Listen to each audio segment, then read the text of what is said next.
Professor Rohan Munasinghe to join our panel discussion.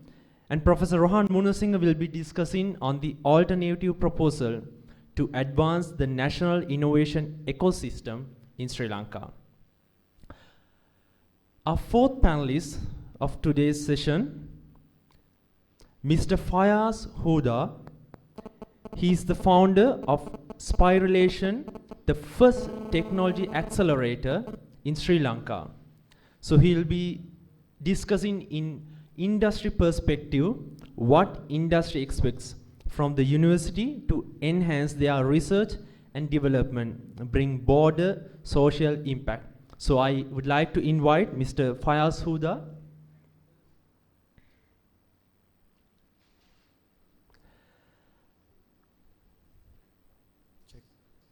Our final panelist, Ms. Punya Nanayakara, director.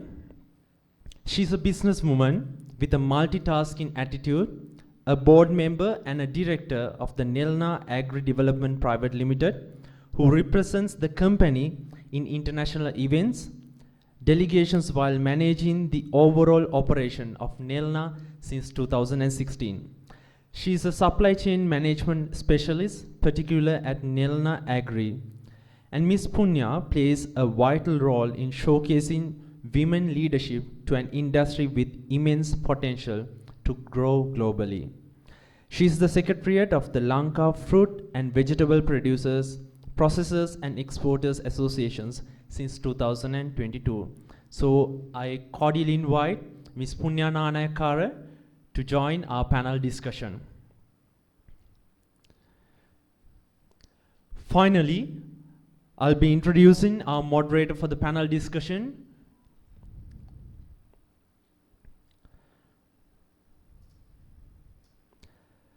Dr. Prabodh Munasinghe, Senior Lecturer, Department of Textile and Apparel Engineering, Faculty of Engineering, University of Moratuwa.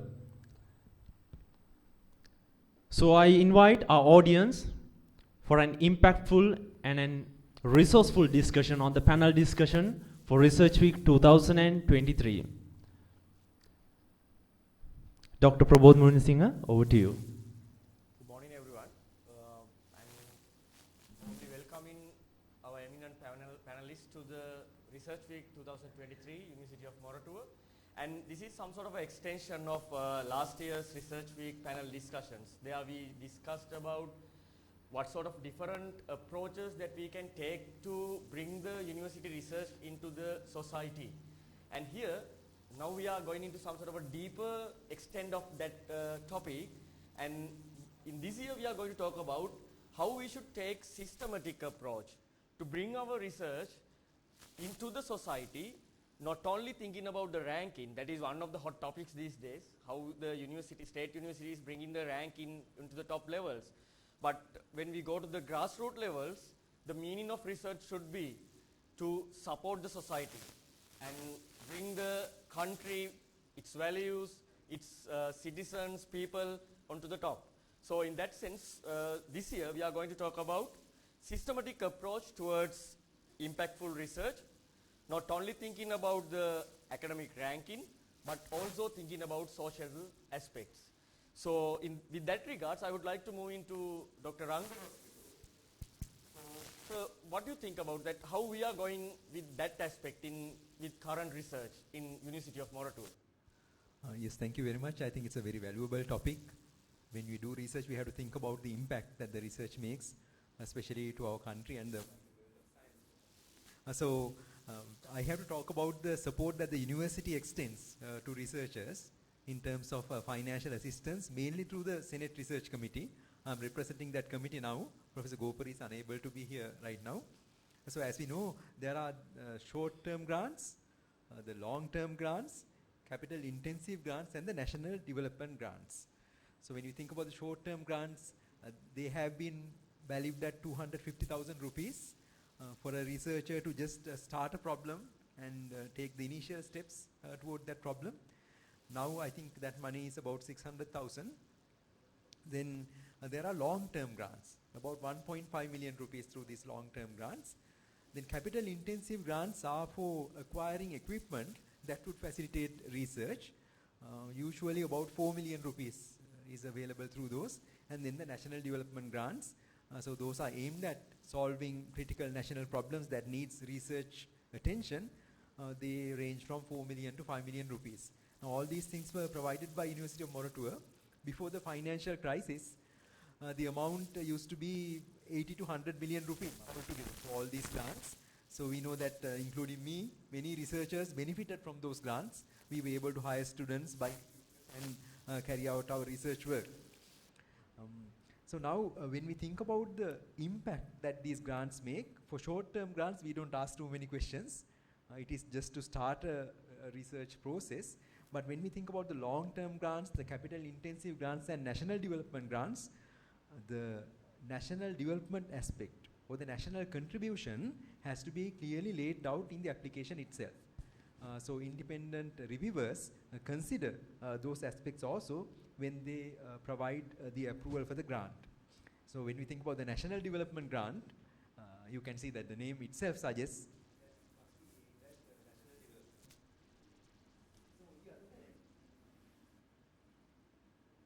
now, publishing is one thing, doing research is something else, so people like to publish also. Publications are very, very important. Then only the whole wide world professionally gets to know about our research work. To support that, there is the 250,000 rupee grant. This has been continuing all the time in spite of the financial difficulties, I think. This is for getting published in a journal, sometimes overpaid charges, sometimes open access charges, or paying fees for a conference. 250,000. There used to be a 200,000 allocation that you can make from your own grant for publications. Now that facility is not available because of this 250,000 rupee support. Now a new publication intensive scheme has been announced, as you know. Professor Ruwan Gopura was in charge of that, as you know. So for that, if I am correct, you have to get 2 good quality journals or conferences, at least one Q1 journal and another Q1 or Q2 journal or top 10 in the Google metrics subcategory. So if you have that qualification, you can get the support intensive. That means if you have a Q1 journal with that background, you can be getting 100,000 rupees up to a maximum of 500,000 rupees. I think that's a good incentive scheme for the researchers to start publishing in good quality forums that cite our work, so that our university's work will professionally be publicized in the whole wide world of research. And then to make the social impact felt, every closing of the grant requires to be accompanied by a video submission, video abstract, pictorial abstract, and the regular abstract that you submit. And these are, I think, gracefully hosted by the library. So with this thing, I think you can see the University of Moratuwa has the right focus in supporting research schemes. Unfortunately, the financial crisis has impacted those, but hopefully these initiatives will continue. Thank you.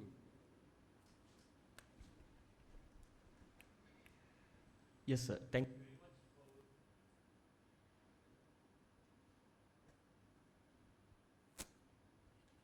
Thank you very much for your valuable insights about what is going on inside the university to create impactful research and bring the university researchers into the context to encourage them and all. So now I would like to move into Professor Ajit Dialvis. You are representing today National Innovation Center. And when we think about the current context and the general public and the media, most of the time in recent past, they make several complaints. State universities, they are spending lots of money, they invest on state universities, but they can't see proper research, impactful research. That kind of complaints could be seen several areas, several places. So as a national agency, so what is your perspective and what sort of initiatives that you are going to take to change that perspective? Because the reality is inside the universities, all the state universities, they do lots of research. All the researchers are doing research. That is the reality. So what is your approach to bring those research into impactful research as a national agency, and what sort of hurdles that you have seen? Sir, can you elaborate? Thank you. Thank you for the invitation to National Innovation Agency. One thing is, I'm not sure how many of you are aware of National Innovation Agency. The first thing is to be aware. And so I thought I'll just put a slide here, which slides can come. Right, while that come up, it's National Innovation Agency is really, the idea is that our problem has been because we do things. A lot of things are happening from here, creative things. However, they are not reaching the market, or somehow or other, they are not getting commercialized, right? That's one of the big issues that we see. I mean, what we are saying is, emphasizing is, we need to understand this difference between invention and innovation. Now, invention is a very creative thing. The researchers do invent, right? We have inventors, we have researchers. Researchers usually do follow a little systematic pathway, and that's how they come out with their new findings and improving things. But the inventors, some of them do have their own very very specific ways of doing. They have their own personality being put into the way of their way of doing the invention. But anyway, we have these party people, but none of these things really get reflected in the economy. Now you look at central bank report, you look at GDP, GNI, we don't see about the contribution coming from new developments in the country. There is no such thing, and that's why probably this complaint. Look, we are spending money on TU, even though Sri Lanka doesn't spend much money. We are one of the worst 10 countries in the world, 0.1%, less than 0.1% GDP and the R&D. So it's a very poor position. Even though that Treasury, then the response is when you mention it, look, okay, tell us what you are doing with what you have been getting. They fail to understand there need sometimes a critical amount that can really spur development, right? So that's even the university spent on their recurrent expenditure. Vice Chancellor has been given an opportunity to put 10% of that money into research and research work. That's how this money is coming in. So there's no specific grant for R&D coming from the center, right? So it's not quite right. So our task has been, the innovation agency, what we are trying to highlight is these two, we drive with these two primary institutional drivers. One is very famous, we try to say it all the time, because these things happen long before the business faculties, innovation concepts, the management aspects were really present in the world, not Sri Lanka. Right, the nations which does not create new things will not rise. That means we must spur ourselves to be creative. We must come out of things new. I'll little emphasize that next. So one of the tasks is having these creative enterprises and individuals. So we have put up a KPI, what we call 3P for institutes. For instance, like Moratuwa will have this 3P. One is papers, patents, and products. Papers means, of course, when it becomes high-end, right, the quality publications. That means what you have done is actually been recognized by the world, has a chance to get into the top-tier journals. That means accepted by the outside. So that is patents, papers. Patents is, of course, with Hello, not inside primarily, but outside, PCT pathway and so on. That's again, some of these new developments do have an additional commercialization opportunity, right? Now that's idea of looking at patents. Then the P products or services is what you have done is now available on the market. You should be able to tell, look, what we were doing yesterday and the year before is now available for everybody to benefit. So the economy has seen something that are coming out. So can University of Moratuwa raise our hand and say, what is our 3P values? How many papers, how many patents, how many products? So products would have come out of the patents. Products can come out of without patents as well, not a problem. But we can say proudly, this was happening 2 years back at Moratuwa, and now we see it being commercialized. Somebody has startup has been instituted and so on. So that is the creative enterprises and individuals with a KPI being slapped on the institutes. And the other one is the research into rupees, right? Whatever we do, we must look at converting that. Of course, that's a kind of like tagline, but we must try to think about the commercialization potential, the monetization of what we are doing. And that is what, at the end of the day, adds to the GDP, right? Unfortunately, we are tied up with this economic thinking for the moment, and we can be creative about it, well, how we respond. So there is a value. For instance, if you look at the Research Digest, right, what's your Research Week has, In the Research Digest, there's a compilation of our postgraduate research. Now, how many of these research projects would be able to be having a monetization concept built in? Or am I now looking at only my completing my PhD and the research? So there is that task where not the researcher have to do this part. So now the other side has to facilitate this process. We should recognize what is happening. So we should be looking at what is presented here and then seeing the numbers and then seeing the potential of taking to the next level. So I'll give you a very quick one on that. And on the other hand is what Rohan is going to touch is national innovation ecosystem. We cannot do alone. Invention is perhaps an individual activity, but innovation is teamwork, right? People who will put the ways of commercialization, ways of building businesses, ways of putting capital into places to you. That cannot be done by you. They have to be supported, they have to be present in the ecosystem, and you have to be aware to whom to approach to get this advice, right, to my next stage. And that is when you have a very working innovation ecosystem that happens. That's why, in a sense, America we speak of as land of opportunity, right? And where the failures are recognized and failures are really honored as well, right? Now, we do not have that land of opportunity in that sense. Now, the point is not to find the air ticket to the next point, but the point of how do we transform this place to those. So that's the objective. We are not airport ticketing agency, right? So in that one, so it's that, and then this triple helix model of innovation is what we are trying to. In this building this model, we take universities, industries, universities together. And for instance, like we are looking at these UBLs that are there. We have learned from the UBL, copied the UBL model into research institutes. Now we have IBLs. So our UBLs are not going to die. They are becoming to be part of the system. And those who may remember, the seniors may remember, this is the former logo of ERU, right? Connecting the university, industry, and the government. So one last, we have also given government. Sri Lanka is well known for taking decisions without scientific merit, and also no evidence-based decision making. So in that sense, we have also given a STI lens to the government, especially Treasury, to look at projects. So first look at the science part of it, and even before looking at the economic part of it, right? And so those are the three. Very quickly, I think that's slipped. But this is why we need to be creative. This is Sri Lanka's. Every research student should be looking at this atlas of economic complexity at Harvard University. It's a fantastic website to look into to see how the countries change, and in case of Sri Lanka, how we have not changed, right? You can go through the 74 years data, and you can see that the situation. So we have a very, very poor diversity in the economic the export basket, and that is our root cause of our problem, right? So we must use knowledge, we must use research to change this situation, and then get businesses in. So it's actually the businesses are what is reflected here. So that is, in a nutshell, what we are hoping to achieve. For one thing, again, just to stress, we have got good research.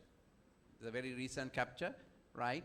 Our research is world class, above the global average. 1.24 is a field-weighted citation, in fact. But when it comes to the monetization, we find it's very poor. So we don't have quantity, but we have quality.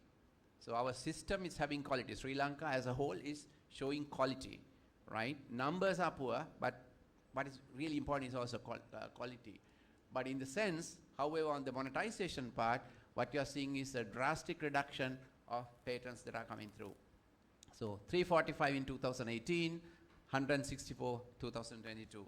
You are talking about 100,000, 200,000 in other countries, even neighboring India or Singapore, things like that. Sri Lanka, we are talking about residence application of 164, right? So it's a very, very poor situation when it comes to looking at intellectual property, and without intellectual property, it's very difficult to look at monetization. Thank you very much, sir, that you have bring out very interesting stuff, interesting points to be discussed further. With that regards, you highlighted in one side, from the government fundings, we are getting 0.1% from the GDP for the R&Ds. So the universities where we are, or here we can see lots of researchers. So it is a bit frightening, that number, in one side. Then from another side, that you, as a national agency, NIA is talking about triple helix model, that the government, industry and university. We got the inputs from university side, from Dr. Ranga, and we got some sort of a government level insight from Professor Aditya Alvis. And now, so as universities, so what should be our focus and what should be the ecosystem to tackle those challenges or to come up with impactful research to achieve those goals? So now I'm moving into Professor Rohan Munasinghe. He's going to talk about what sort of an ecosystem we have to develop to tackle these challenges. Over to you, sir. All right. Good morning and thank you very much. I'll switch my position here. Makes me very easy. So this is not the first slide, right? All right. So I think I can pick up from where Prasajit left it. He said we are good in research, we are very poor in commercialization. So that's the problem, right? Can the university engage in commercialization alone? No. University has to get in touch with industry. All right. So for that we need to have an ecosystem. I think problem is clear to many people. Now let me enter the discussion in a different view. If you go to a government meeting, especially when treasury people are there, you will hear this accusation that is, universities have not properly used research funding to create an outcome that contributes to the country's economy. Professor Ajit said that, a lot of people know about it. Okay, we are sinking money without getting anything out to the society, industry. Right? A lot of people say that. Is it true or false? Those who say true, can you raise your hands? Yeah, so that's true. We have to accept that. It's not happening, right? You're sinking money. Then number two, no strong university-industry collaboration. True or false? It's true. We don't have strong university-industry collaboration. So we have to be very clear on where we are before we can target where to go. First of all, you need to know your location, right? So number 1 and 2 is very clear. Answer is true. We have to accept that. Now, the important question is this. Whose responsibility is it to make that happen? Which means have a proper industry-university collaboration and getting our research outcome turn into products and services, creating jobs, create revenue, and all of that. Whose responsibility is that? The answers are these. Government, Ministry of Education and UGC, we are under UGC, University Administration, academic staff, that is us basically. So whose responsibility is that? And a lot of people think that it is our responsibility. The person who gets research funding from whatever agency and doing research, 100%, the person is responsible to do entire thing. But I think that is very, very wrong. This is where we got everything completely lopsided. I think it should be responsibility of all of these people, right? The government, the ministry, UGC and the university administration at the end of that line, they need to create policy. They need to create getting the directive from the top and facilitate the activities and monitor. Do we have that kind of system? Those who say yes. Do we have government directive, Ministry of Education directive, UGC directive, and university administration taking very serious steps on transferring research into commercial product services? The answer is no. It's a firm no. So without that, the academic staff cannot do anything. All right? So if we have this lineup, especially in a country like Sri Lanka, right, only the top-down works, not the bottom-up. Bottom-up, people are trying very hard, but with very limited success. It has to be top-down. The state, the head of the state needs to say that, okay, we want the universities to be more innovative, more productive, engage in commercial activities and all kinds of things. And then divert it to, through the Ministry of Education, and UGC need to issue a circular to the vice chancellors.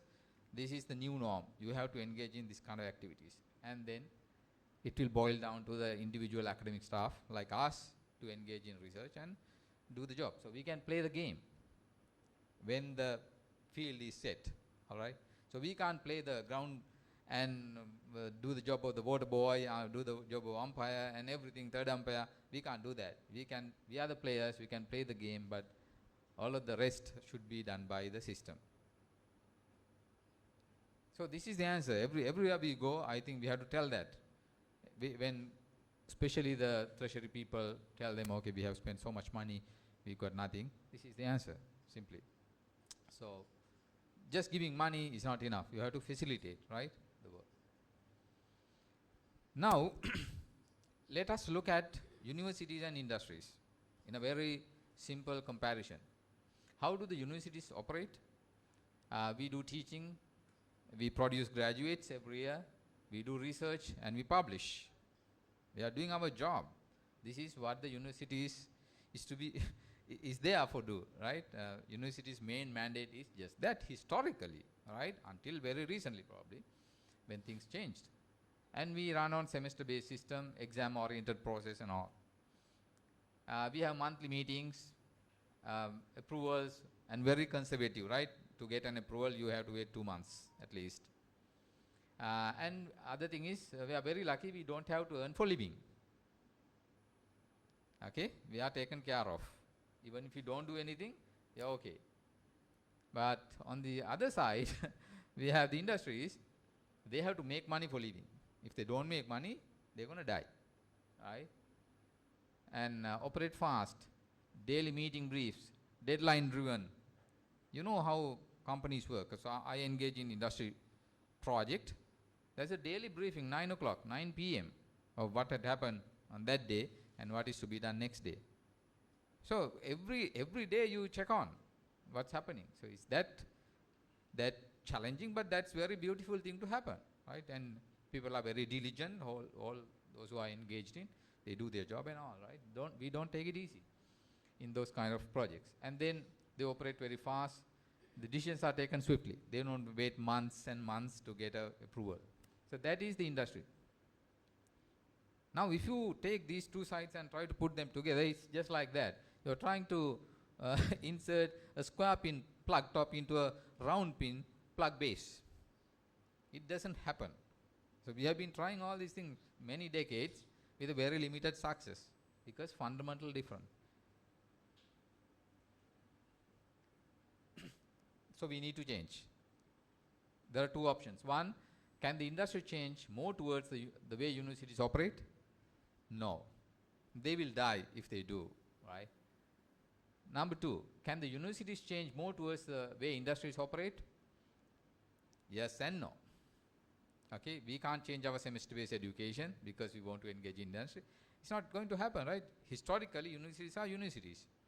Starting from maybe Nalanda, thousands of years ago, right? We engage in very thinking world, philosophical world. It has to be there. Otherwise, it's not a university. It becomes a company all of a sudden.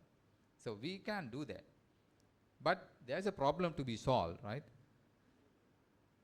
If you look at how this has been addressed by big universities in the world, I'll take Cornell, for example, the place I know very well.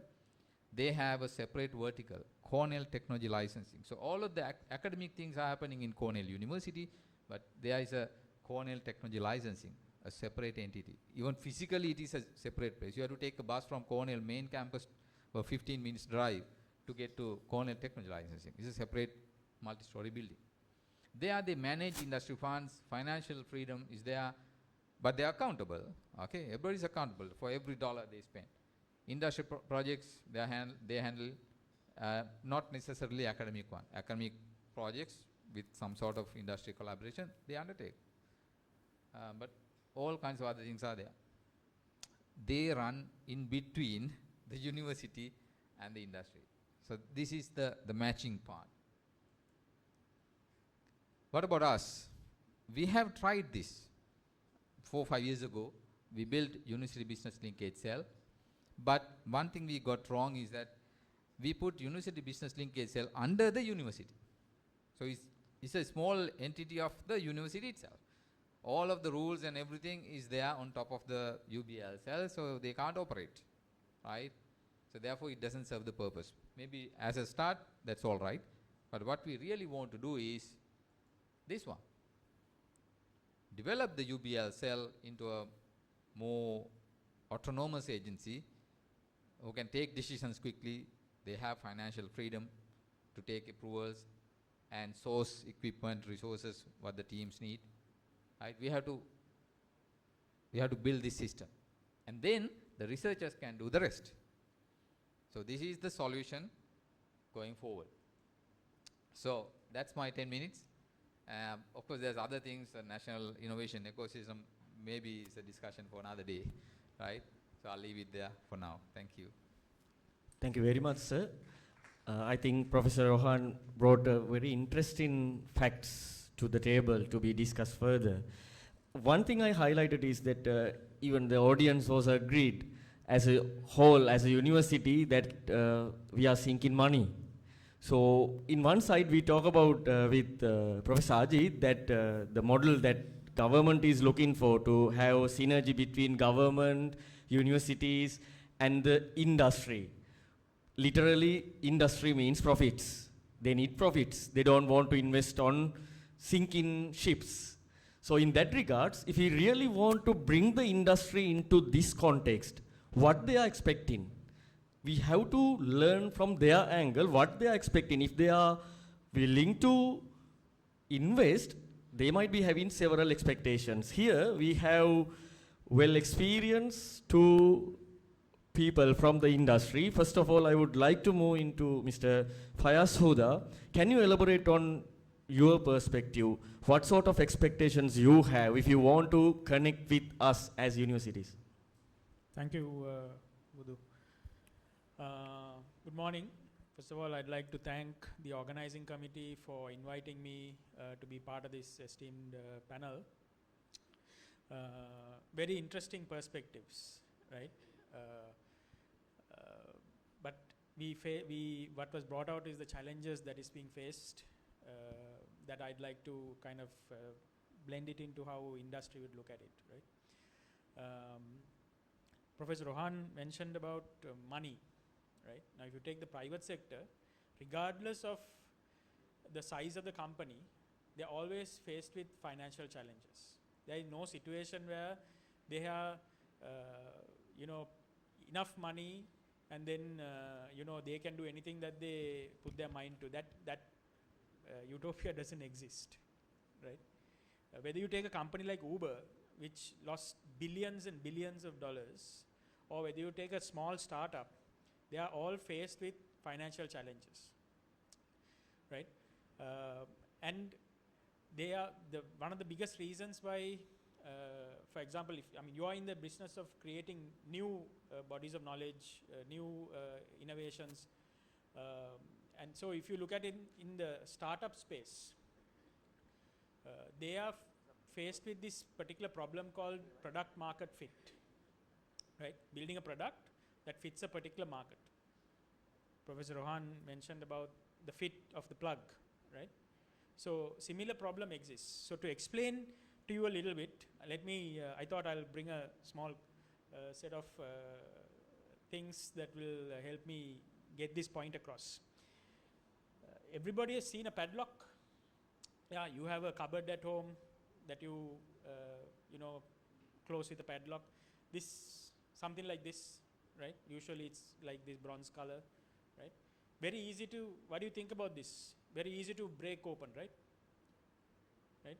I mean, if somebody wants to forcefully enter, they can easily break this open, right?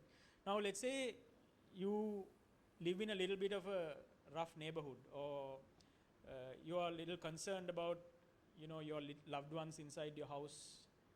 Take your gate, right?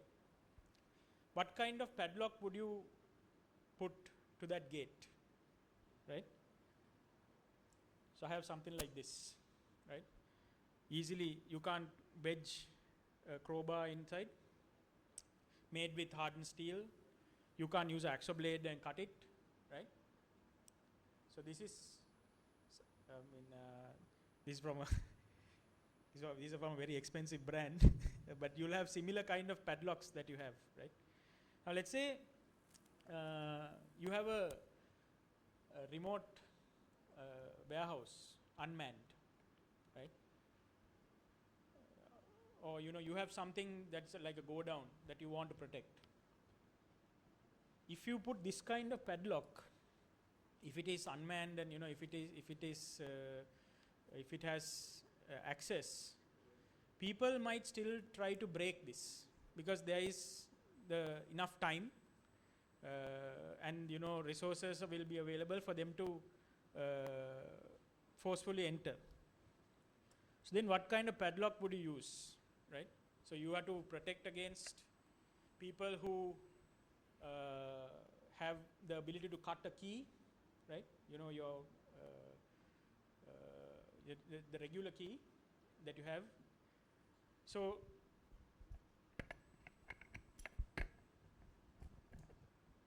this is a key, right? Can you see any edges on that? Right? I'll pass this around so that you get a feel. This is something called a pin tumbler key, right? Which has a special tumbler which you need a ID card for you to cut this from a special person who cuts keys, right?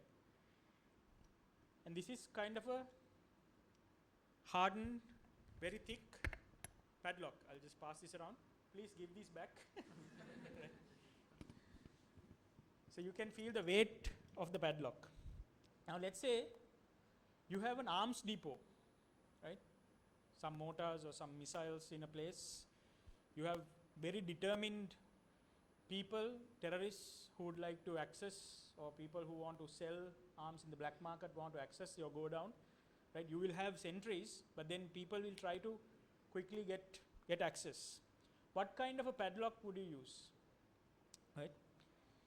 So this is a padlock, right? I don't know if you have seen such a padlock. This is a padlock. So how do you might even be wondering, how does this end up becoming a padlock, see? So this goes on to a metal door, right? And you open it like that.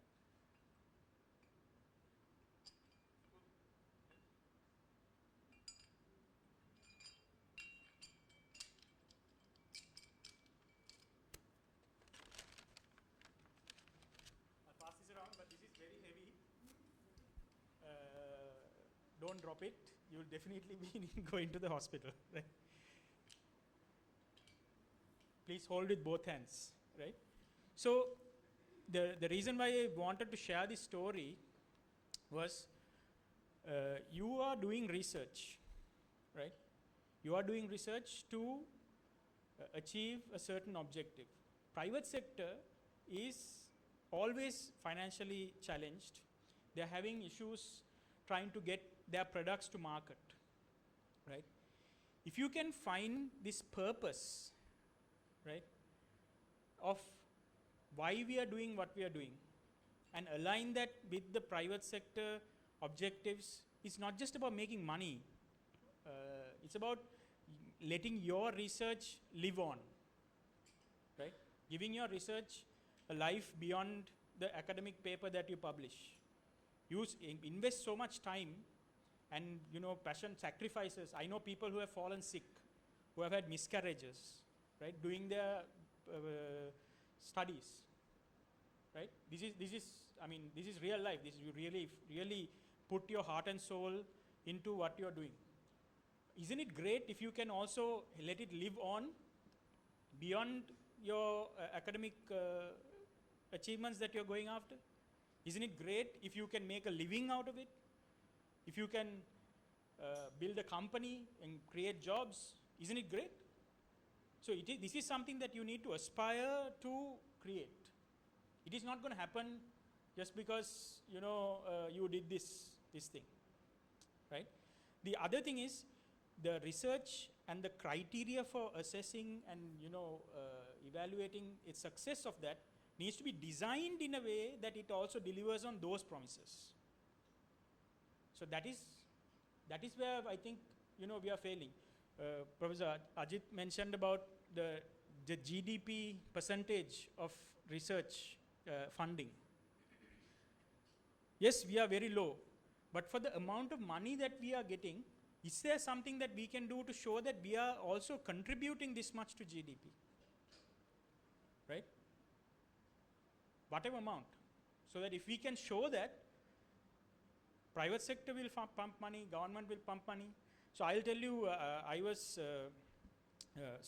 my claim to fame is creating this first technology accelerator in Sri Lanka.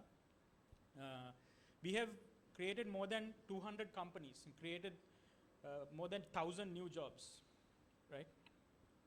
And when we were running this program called Private Sector Development at the ICT agency, we were the lowest funded, right? But after several years, many years of showing success, our funding percentage increased by 600%, right? So it is not that, and this is during these particular and it was government funding, right? And this is when you can showcase success, I think funding will follow. I think if you can design for those results, we can get better outcomes. So let's discuss more. Thank you.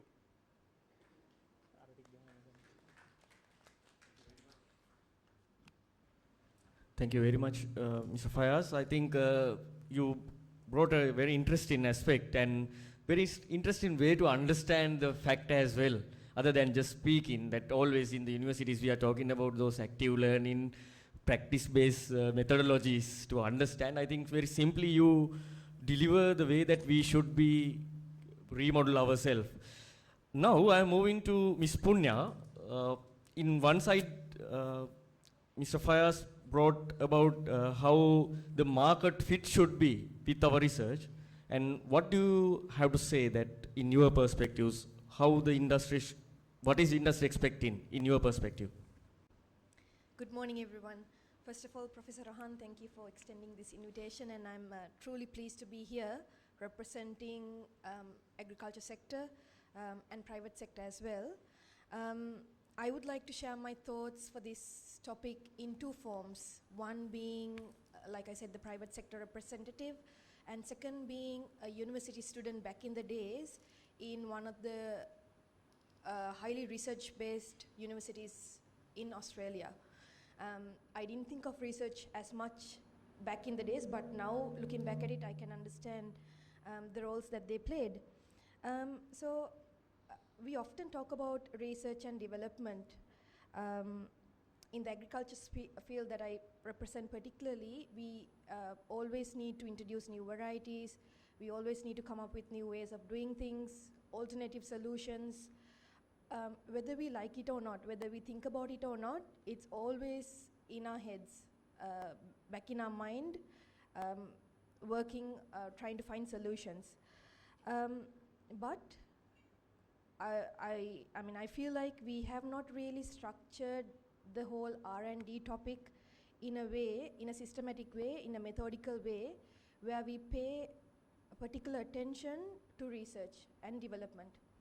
Just like Professor Rohan mentioned, especially in the current context in Sri Lanka, we are running out of time. Businesses are struggling in general, economy is struggling. So do we really have time to pay attention to research? No, as much as we like it to be. Yet, there's some work that is being done on the background. So I think on one hand, answering to your question in terms of expectation, I would like to say that I'm not talking about all institutes or private sector or whatever the industry representatives, but in general, I think we should really structure the research aspect in private sector as well, not in one or two firms, but across industries, across sectors, whether it's large, SMEs, all across. I was also wondering whether the research that we do, looking at the number of universities in Sri Lanka, number of university students in Sri Lanka, there must be a lot of work that is being done in the background, a lot of research work being done in the background, but I was wondering whether it really gets applied practically, applied form of research. While Professor Rohan was accompanying me to the building, I was asking him whether there's one single platform where we can view the research is being done in a dashboard. Can I, as a company representative, go to a website, let's say for an example, look at this topic and then connect with whoever to see whether I can be a part of it? Whether I can tell them that, look, you are doing this, it's great, but we are also doing something similar in this level in our place. Can we connect? Can we see how we can grow this to the next level? So that is also something that we probably can think of for today or tomorrow. I was also looking at some examples, and I can relate myself from my university days as well. I would like to say that a more of a relationship-based model between the two parties can give better results than working on a more transactional-based model. What I mean by that is that now if we limit it to getting funds, just like the two other panelists mentioned, getting the funds and applying that to, for the sake of applying, I don't see it getting to a better ground today, tomorrow, probably not forever. The two parties have to understand that we are on a journey for the betterment of the industry, for the betterment of the university, for the betterment of the country as a whole. And some of the researches that we do here definitely should reach the international grounds as well. I'm not too sure how much it is being done currently, but we don't hear of it much. I mean, yeah, so that is also on one hand. Also, I know countries like USA, China, or even Australia for that matter, have different approaches to these research conductors. There are industries who are being, there are universities who are being placed around industry clusters. I believe in being positioned where action is happening. So when the university is in the middle of an industry cluster, they can easily connect to all corners. I know geographically it's probably not so easy, but I believe at least from one we should start that approach. That way also, and I've also read, I've also experienced that there are universities, there are governments in certain countries who fund these private institutes to partner with universities for these research collaborations and all that. They give either tax rebates, tax concessions, or maybe land in strategic locations, so that both parties are motivated to do this task. Right now, I don't see that happening much in Sri Lanka in that context. We all talk about internships. I know there are students who come out of universities to get into internships to some organizations in Sri Lanka. The internship concept that I see in other countries is quite different to the Sri Lankan context, which we probably should change. I think it's time as well. We have many internship students at our own companies. The difference that I see, in my opinion, is that students finish university, or rather they get into internship. The mindset is that, I mean, there is enough of space for them to do their own research and all that in these work environments, but the mindset is that they think, I need to wait till I finish the internship to really get to the shoes of the employer, to really apply what they have learned or being taught in the university. So I think we should need, if at all, if it is possible, instead of looking at the universities from a government institute perspective, I mean, like Professor Rohan mentioned, we can't expect universities to play the role of a private company or an industry, but a slight change in that thinking through policies, I guess. We need to get them to that level as well. Lastly, I represent poultry sector as well. One of the leading industries in Sri Lanka, in my opinion, but also one of the struggling industries because of cost of production, electricity bill going up, importation of raw material has become very expensive. These are burning problems. If I'm to represent a talk from an industry perspective, burning problems, not just my company face, but overall across the industry. So I was just wondering, what have we haven't had time to go approach universities saying, look, we have this problem, can you come and help us through your research or whatever the work that you have done? But have universities really done any work to tackle some of these burning problems in the current economy? As I speak, there might be answers on the ground already. There might be people coming up with solutions already, but it's not being surfaced enough for us to quickly connect and take it to the next level. So in conclusion, I think just to summarize from a very basic level, I would say, stemming from what others spoke as well, firstly, it's the mindset change about the respect that we give for research from industry's point of view, as well as the respect they earn from industries as well. So it's both ways. And the collaborative approach, the relationship-based approach, rather than going on a more financial and method, in that sense. Yeah, and then thirdly, to see whether we can, come up with policies and procedures to highlight the researches being done on a weekly or monthly or yearly basis. I mean, don't get me wrong, but when I was invited for this event, I thought there'll be a whole crowd of people running to, trying to get into this room, because research is such an important topic that is being discussed. I thought the walls will be filled with company research findings. There'll be lots of industry experts. That's, I think, because I've experienced that in other countries, so I think if we get to that, if we show that importance between the two parties, we can achieve a lot more. So thank you very much. Thank you very much, Punya. While Punya is giving her thoughts, Dr. Ranga had to leave the discussion due to unavoidable commitment. But anyway, we don't need to worry, because that university perspective is here, that if anyone wants to question and ask about how the university is proceeding, all the big heads are here, so we can discuss further. We don't want to worry about that missing part. With that, I think we can move into the question session now. I thought of asking few questions which I have took notes. And firstly, what I understood is from the last point of Punya about the research culture, that we are talking about doing research, impactful research, but even we can't fill up this kind of a small gathering to listen to the impactful research and what sort of policies that we do. In another hand, with the population statistics and the statistics inside the university also, that the gender balance and that kind of things, I studied in Moratuwa back in 2008, I think there were the female to male ratio was around 1 to 3 like away. So the male ratio was high. But with current statistic with the entire country, now it is, I think, more than 50% of the students' community is females.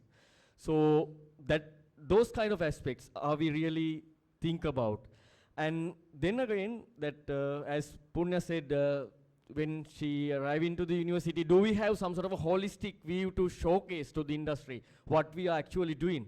Because as departments, we do individual things. I am from textiles, corner of the university. Sometimes I don't have any idea about what is going on in the university, sometimes. With all these facts, Professor Rohan, can you elaborate what sort of challenges that we are having to get that synergy that NIA is talking about, getting government, university, and industry, that collaboration? So what is your perspective? I will go back to Professor later. So from university aspect, that what do you think, what are the challenges that we are having to accommodate that requirement? I think we have fundamental problems, because even at the moment, we are individually working with the people in the industry who we know of very well. Like, for example, Nelna, Punya's father, is the founder of the company, and he invited me through another friend of mine. So I think the same thing had happened to many professionals, academics in the university. Or sometimes our past graduates, they're working in some company ABC, and when they have a certain problem, they know who is good in what, right? They reach out to us. So it's happening like that. I think there's nothing wrong with that, because they get direct contact. They talk to the right person. So, but the thing is, it's not enough. Numbers are not enough. And then, when you try to bring the industry, university together on the same page, there are a lot of problems. And we know a lot of people who have been engaged in industry-based research. Right from the day one they took money into the university account, they start suffering. It's very difficult to get that money out to buy certain things, because even though it is private money, it is treated like the state money once it comes over here. All of the government regulations are applied. So if you have a budget revision, you have to wait 2 months to get the approval. So therefore, a lot of time is being wasted on daily basis. And now we cannot blame anybody, because if you ask from everybody, they are doing their job. But as a whole, the outcome is not that great. So that is why we have to sort out these fundamental problems, right? All these numbers, if you look at the GDP and the contribution from various industries, they're very low numbers. The problem is ground level. Now the other thing is, of course, because the time limitation, we cannot talk about everything in this forum, but I want to mention one little thing. The university being more traditional, all of the universities in Sri Lanka are like that, more traditional systems, right? So there, if you get students engaged in industry projects, right, you're very lucky if you get a really good research as part of the project, which is of course not the commonplace scenario. Most of our industries, they need a little development. It's a technology integration. We call it that way, not high-end research. Technology integration or system integration. You take technology 1, technology 2, technology 3, I put them together, you solve a problem. So this is what Sri Lanka needs, what Sri Lankan industries need, right, to increase their profit margins, right? But that is not good enough for a research degree here. If a student who is doing that kind of thing goes to the final defense and show it to the panel, they will ask, what is the research in here? You have put technology A, B, C together, anybody can do that. So that is the industry requirement, but university side is not enough. That is why I need to find out a separate vertical for that one, right? In the universities, we have resources, we have good brains, skills, everything, right? We can combine this composition and solve problems in industry ABC very effectively. But those who are engaged in that one doesn't necessarily be working for a degree, right? So keep that as a separate vertical, academic vertical. Let that happen. It's already happening. So we should not try to put these industry-based projects into the academic stream and end up struggling. So that's my understanding. But so far we have not been able to do that. I have been proposing this many times in many forums. Let's have a separate Deputy Vice Chancellor, not only for Moratuwa, every university. Deputy Vice Chancellor, number 2, Deputy Vice Chancellor, Innovation. We already have a Deputy Vice Chancellor for academic work. This is for innovation. He doesn't have to be a senior professor with a PhD and all that. But he should be a person coming from industry with a lot of industry experience, how to manage funds, how to manage things, like that. So that experience, people like, say, Fayaz, maybe a good fit for that one. So something like that, who knows both sides, right, with a lot of experience, I think can turn whole thing into a totally different ball game. So I think we need to look at very seriously. And Professor Ajit, can you add, because something to that question from your angle, not from the university perspective, from NIA perspective, because NIA representing as a government body, and in one side you said we have only 0.1% of contribution to the R&Ds. But at the end of the day, government is again us. The great example is, let's say, Professor Ajit, that you, in one side you have to represent NIA, from the other side again you represent us. So in that kind of situations, most of the time, that you are struggling actually. You have to answer both parties. So what sort of challenges you have seen from government aspect? What are the errors or what are the challenges that you face when you try to get impactful research from universities? Do you have anything to add? There are a lot of things, there are things happening, it's not getting communicated. So I suppose we are doing a very bad marketing of what we are doing from the university side, because we are happy doing what we are doing and then getting the results, because our expectations, as Ron was saying, we don't have that expectation of changing the society or changing, creating companies. That's not there.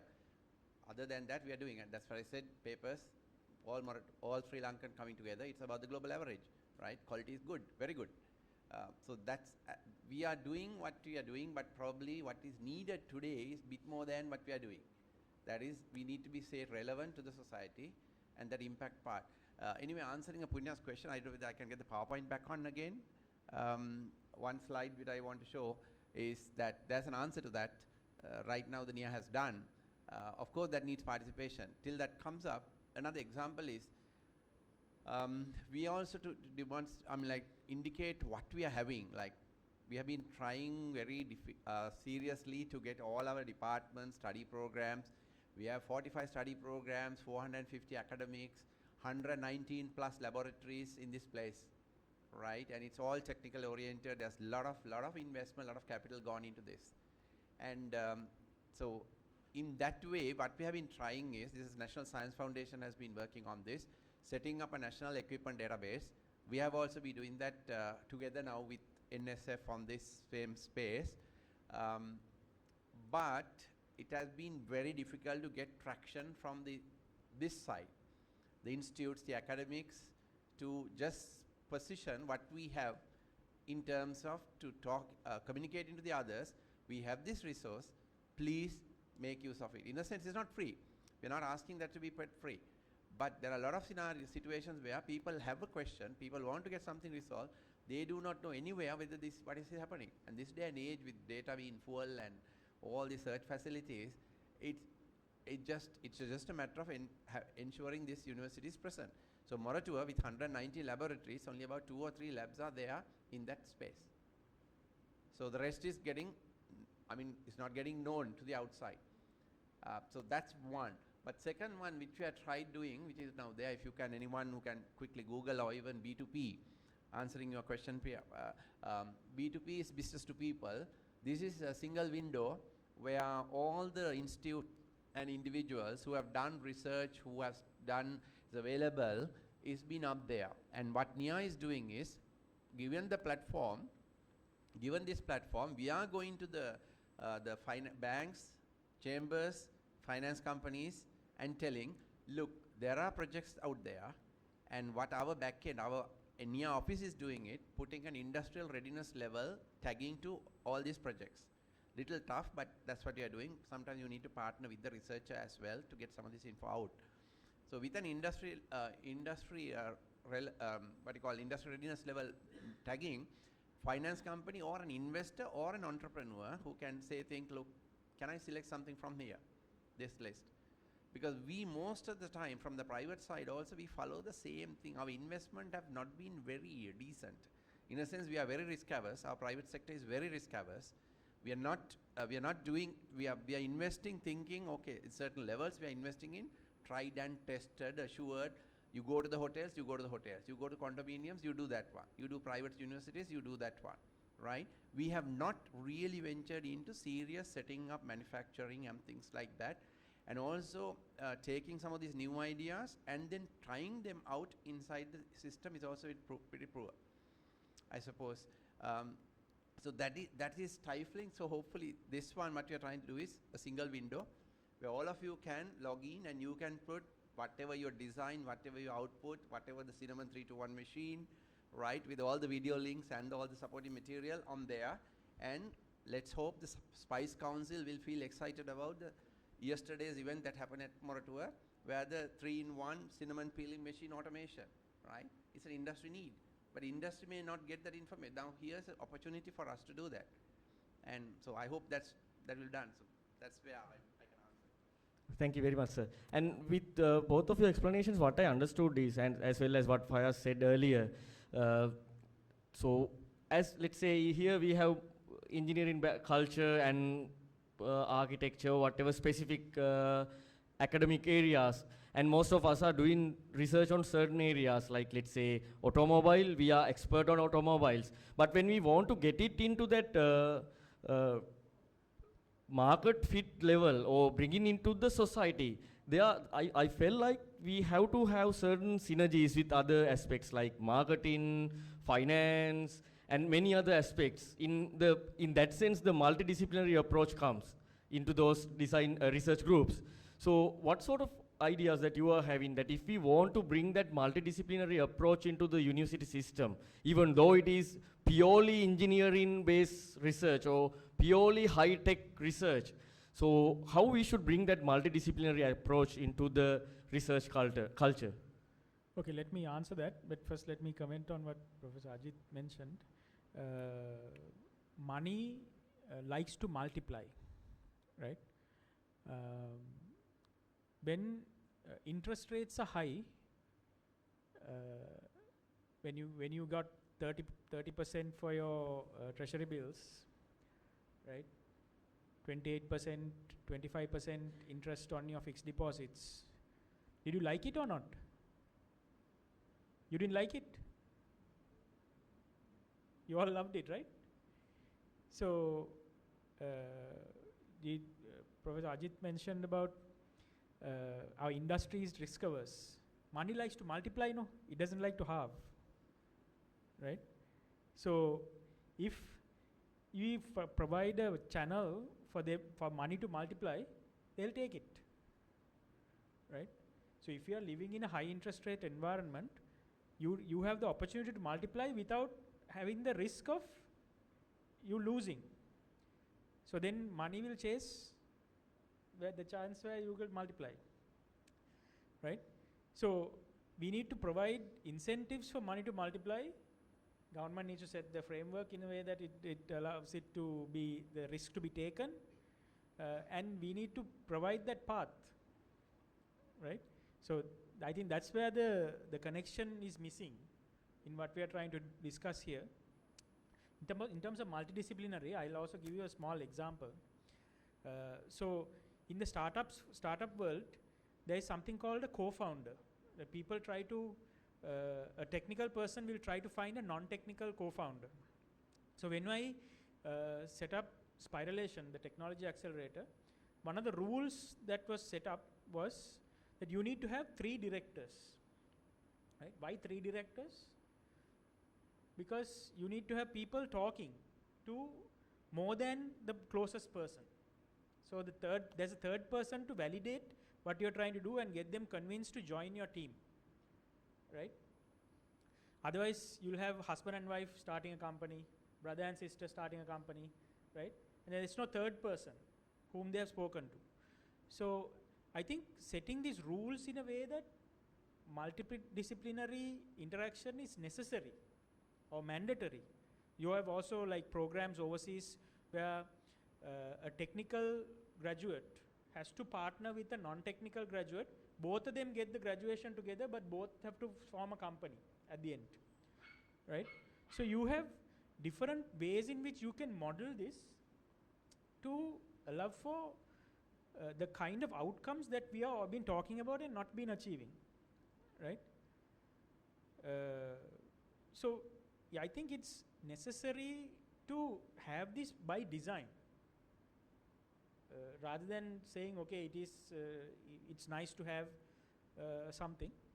So then we can see whether those things lead to the successes that we want, right? Otherwise, we will.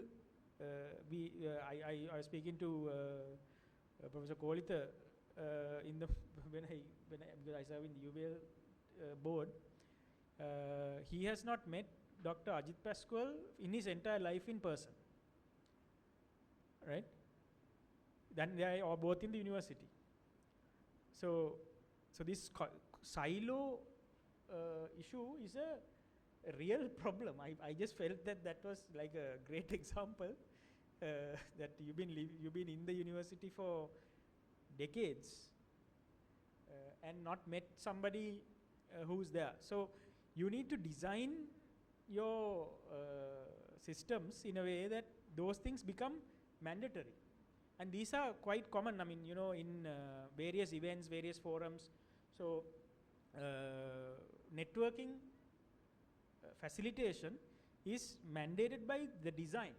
Like if you go to an exhibition sometimes, like for example, I've been to various exhibitions around the world. One of the things I remember, Gartner exhibition in Australia,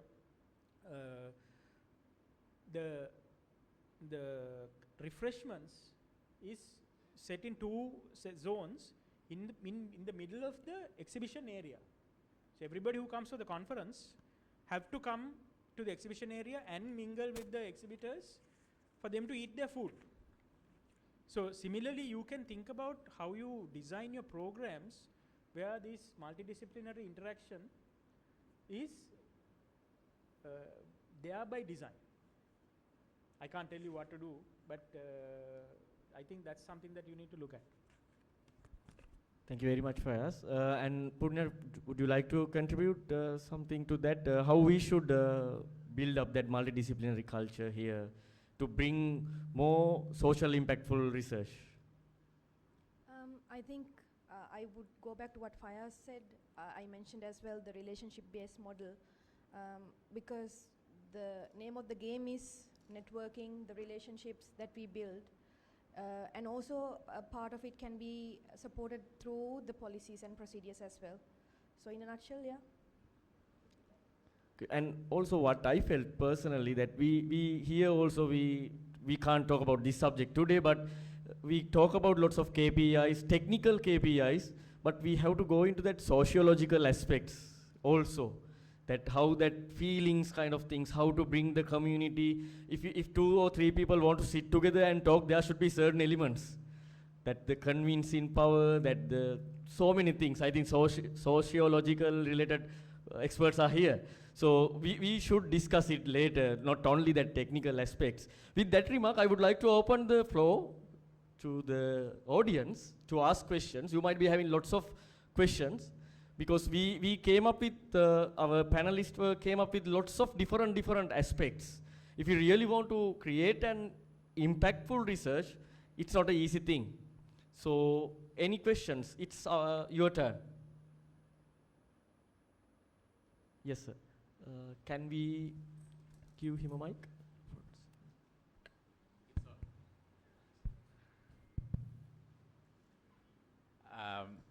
Let me take a very fundamental question, which is maybe it's my perception.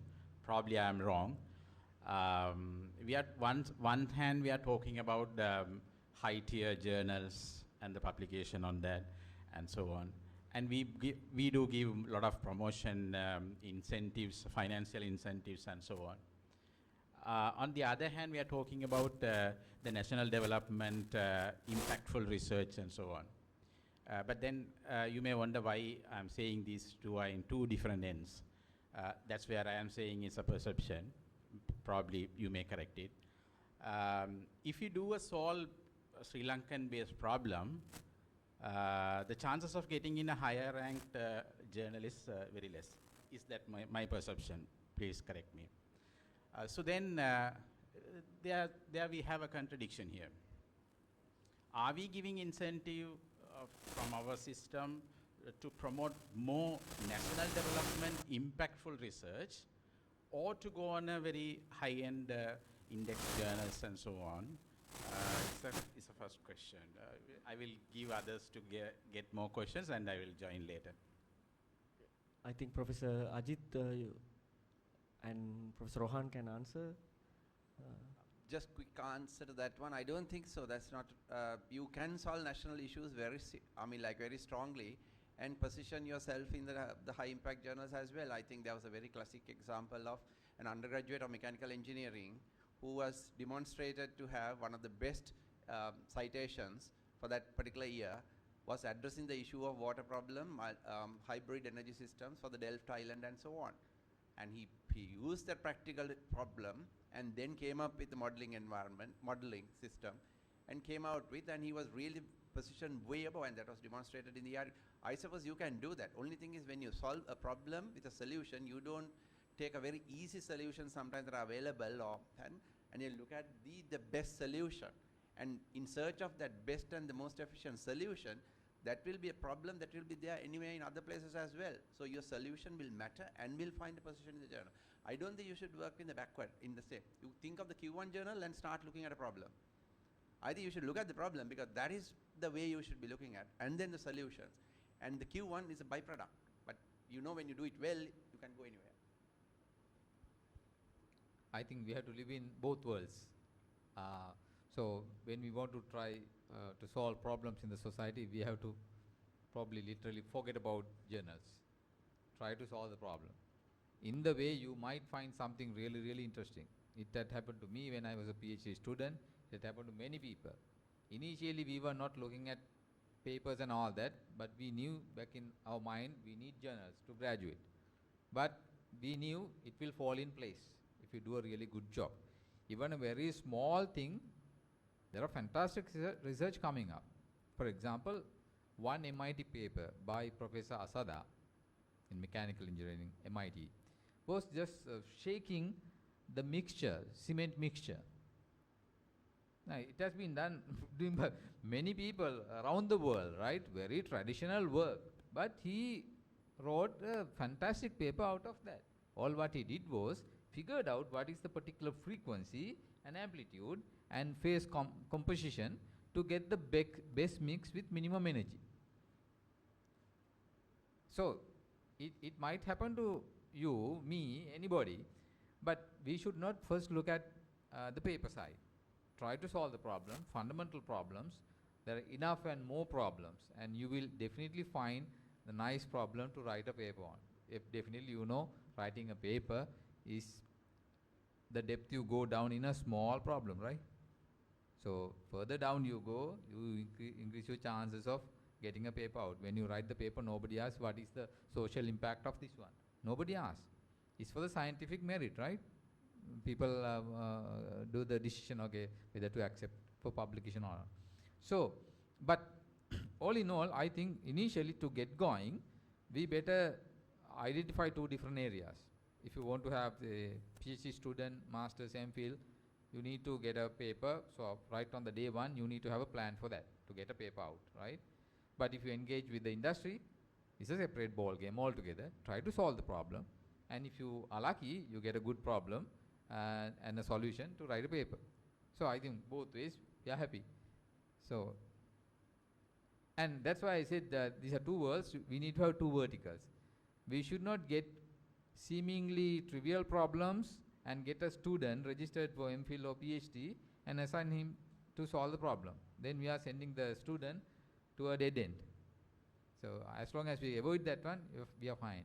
And there's a very good revenue engage in industry-based research because you get industry funding, right? And you get industry experience, data that they have been collecting for many, many years, right?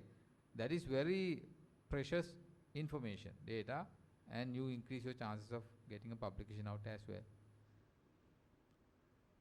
Any other questions? Yes. Comment plus a question to the panel. When we are doing now I was thinking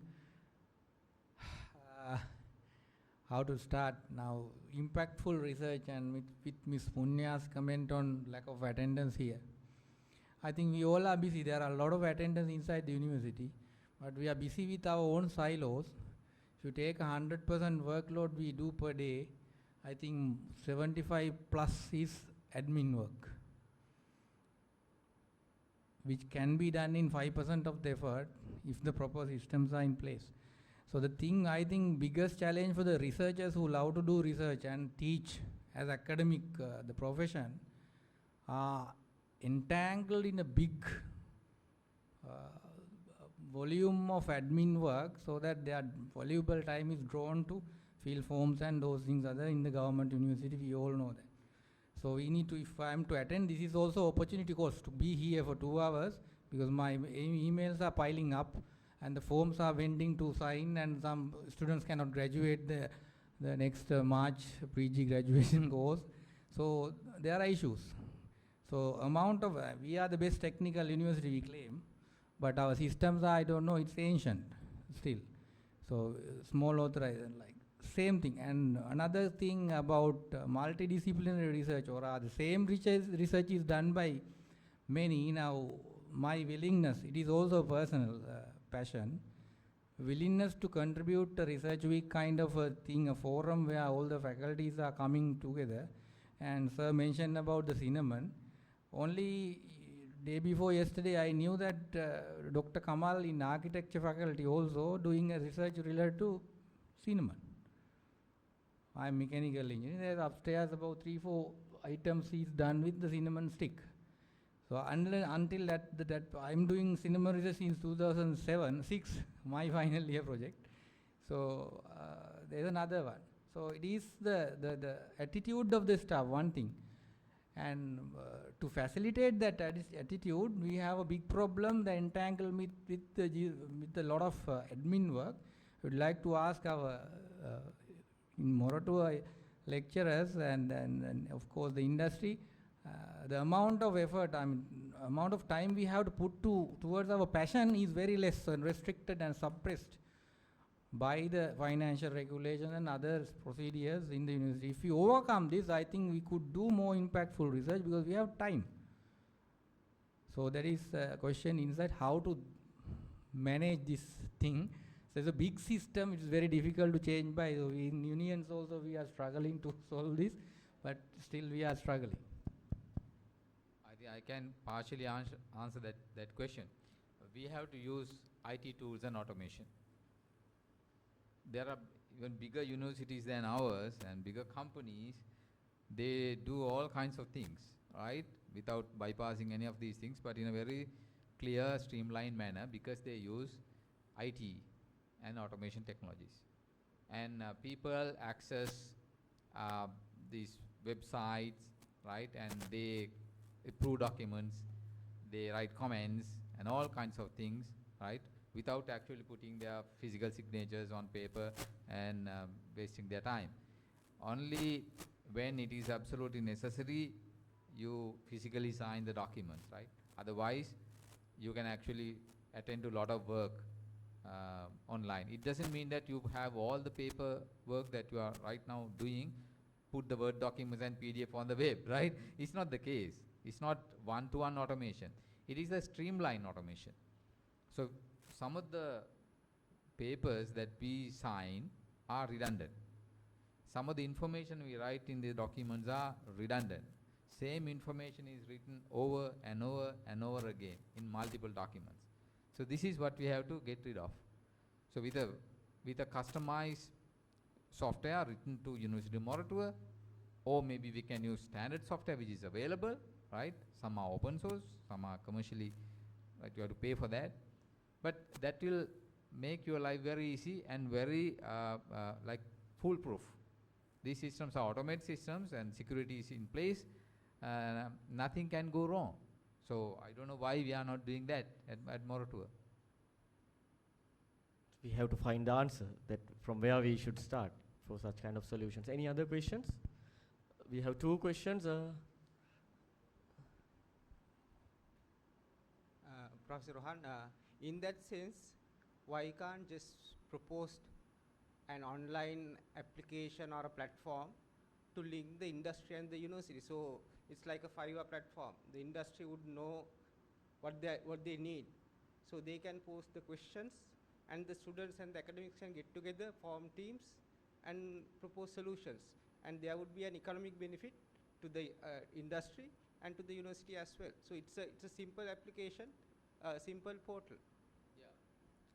I think one of the problems is that most of these online platforms are crowdsourced platforms.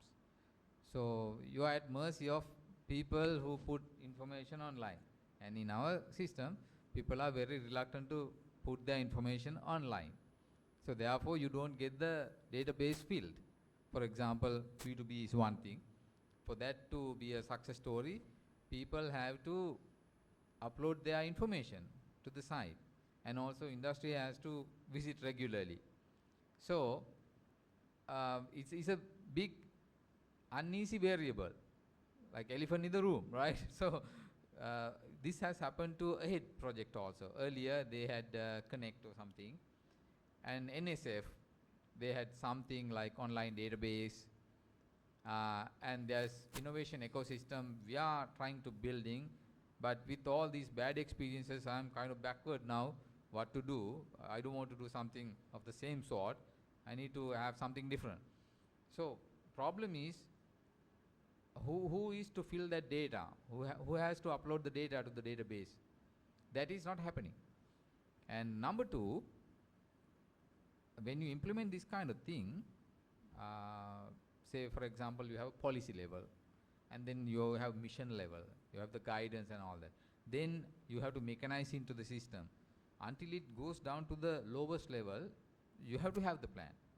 It's like when you're flying on a plane 35,000 feet and you look down, beautiful, right? But once you get there and you try to walk from here to here, you can't walk. It's not that smooth, it's not that beautiful. Real ground is very rugged and all that. So most of these policies, systems, apparatus, they fail because in the design, they have not looked at the lowest level.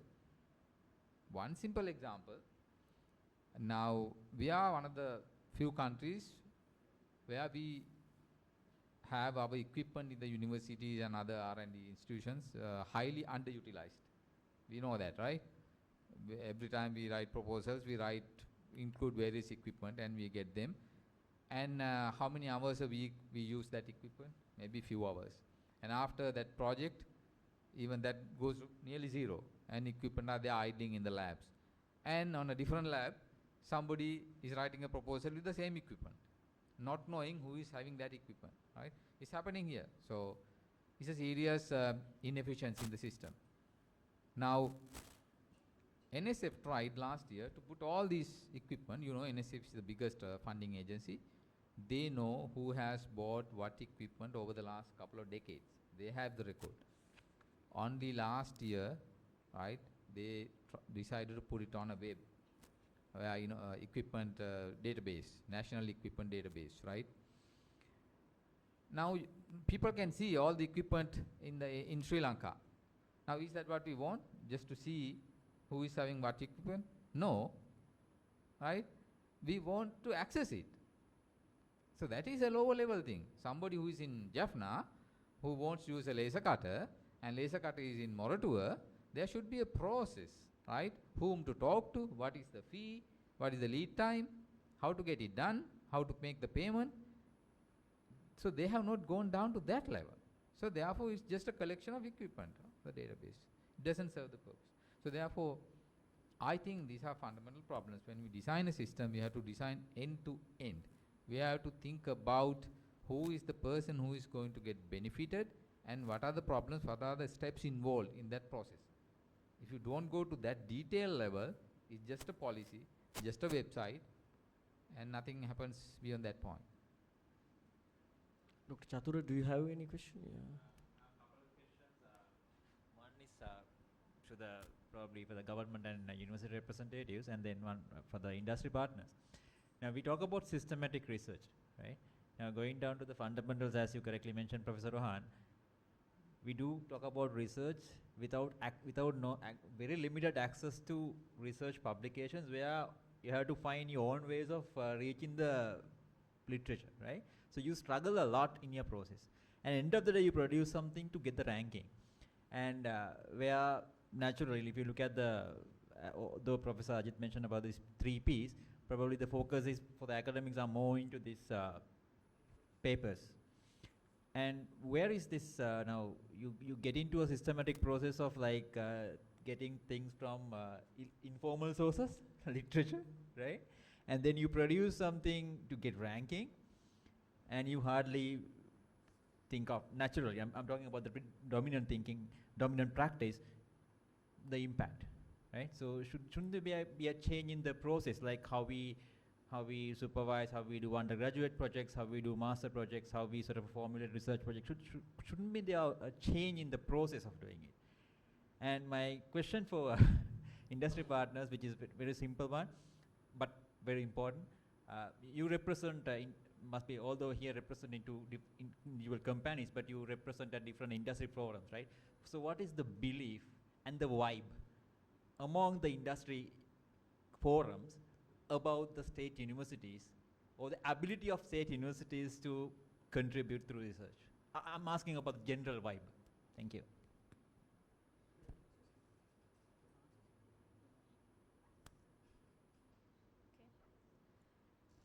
I mean, if you want me to tell the real truth, the general the general vibe might not be what you would like to hear, as in it might not be where it should be, the perception about universities in general in Sri Lanka, or the activities being done by universities in Sri Lanka in general, I mean, is not at a high level, or it's not positioned properly.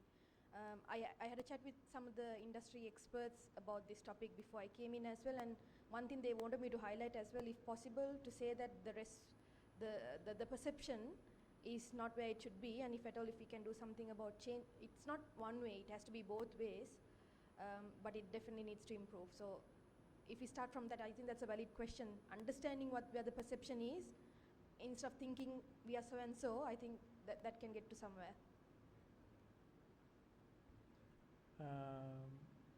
Doing research is quite difficult and alien to industry, right? So companies are not designed or set up in a way that it's research first, but universities have the opportunity or luxury of doing that, right? And partnering with the industry, that's the opportunity. Now, simple challenges. You look at companies. So you create intellectual property, right? Companies want the intellectual property. What does your intellectual property policy say about how the companies can acquire those intellectual property and you commercialize that without any restrictions, without any challenges that they will face downstream? If they are looking at that challenges downstream, then they would rather do something else. So that's because it's risk averse, like what Professor Ajit was mentioning, right? So that is why I think most of Sri Lankan companies don't have a lot of engagement with universities. But we are, as a nation, we are becoming a high-cost destination. Our cost of energy is high, our cost of labor is high, and regionally even forget globally, regionally even our competitiveness is not good, right? And the kind of opportunities, the incentive, the ease of doing business in other countries is great. That's not because of your problems with the university, but then how do we then survive as a nation? How do we then create an economic setup here where people will want to learn, come and be here, live here, and do stuff in Sri Lanka? How do we do that? I think we need to quickly transform ourselves to becoming more technologically integrated and the market integrated society, right? Otherwise we are like living in different poles, and we have been talking about these problems for decades without arriving at a solution. It's like to husband and wife shouting at each other from two different rooms without coming to the hall and sitting and having a chat, right? It doesn't solve anything.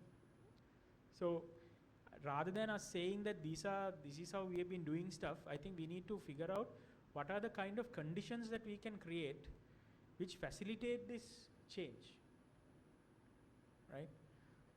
I think that's important. So like what Punya was saying, industry doesn't have a very high opinion of how universities contribute to their economic advancement rather than supplying a labor force. So although you are thinking that you are creating a lot of knowledge, new knowledge, and publishing and advancing that body of work, the industry looks at you as a supply of labor, which is sad. I don't think you want that to happen. You want to be able to convert their thinking to think that no, we'll help you become more competitive and stand shoulder to shoulder with their competitors through our research. That's where you want to be. So what can you do to make that happen is what you have to think, not so much in terms of, okay, these are the problems and challenges that is preventing us from doing that. Sir, yes. I would say that industry should try more with the universities, because university actually in that process gets strengthened as well, right? We have not tried, though there are so many examples. Most of our industries shy away from the systems for, I don't know for what reason, but we have had this perception, but probably it's not quite right.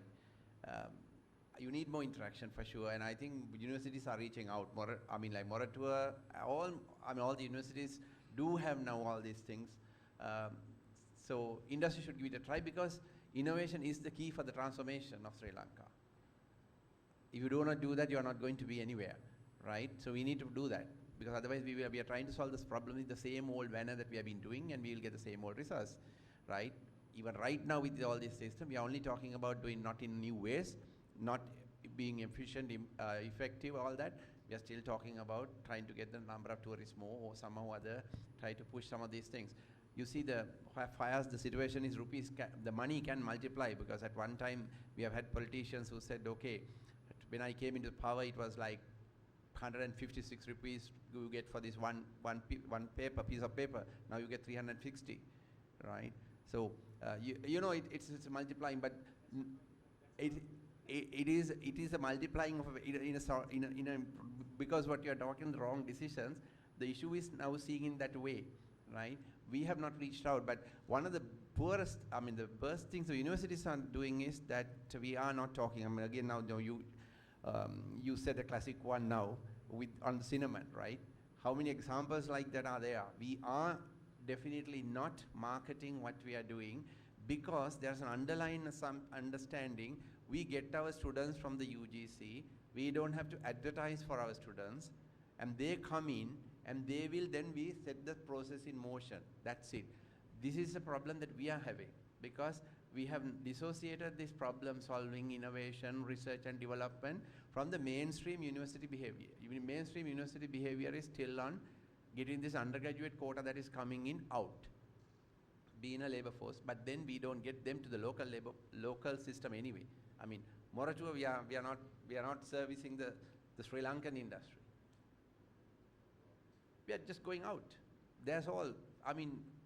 Even there we are not marketing. We have students who are going and setting up in Estonia. We have Silicon Valley startups here, but the university is not getting any benefit out of that Silicon Valley startup either, right? And most of us do not know how many startups we have had in this place with successes, and the industry is also not aware what they have done. So there's a whole vacuum in this communication business, right? In the transformation. Anyway, no, government is also wrong. Government is wrong. Government doesn't understand that either. No, at the moment the funding is about how to sustain a system a bit just above below the nose level, flooded, but you're just giving it to survive, and that's not a way to develop a system either. So we are not funding at all well.